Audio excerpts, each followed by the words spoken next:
Hi there, I'm Christy with WTI. I'm a mom to 2 young boys and we have 2 pets. So there's a lot of messes happening in our house, but this cordless vac from Fabuletta just made cleanup a little bit easier. With this being cordless, grabbing it for quick cleanups is so convenient. I really love how small and compact this stick vacuum is.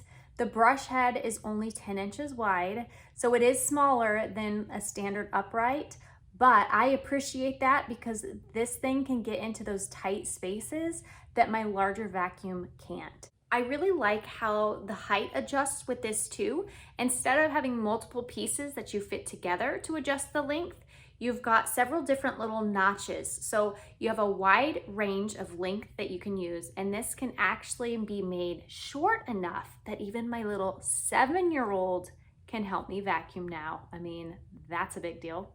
There's a couple things that I noticed right away about this stick vacuum that set it apart from other ones I've had.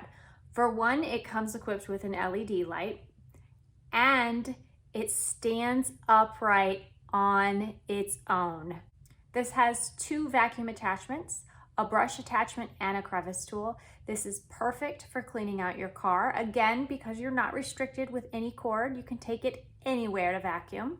I think it's important to understand that this is really designed to be compact and cordless, so you're not going to get the same level of suction power with something like this as you would with a wired upright, but it is absolutely ideal for hard surfaces and it really does make cleanup so convenient. So if you're looking for a vacuum for everyday messes that you can quickly grab and just get the job done, you're not going to be disappointed in this Fabuletta vacuum. I absolutely love it. And that's my point of view.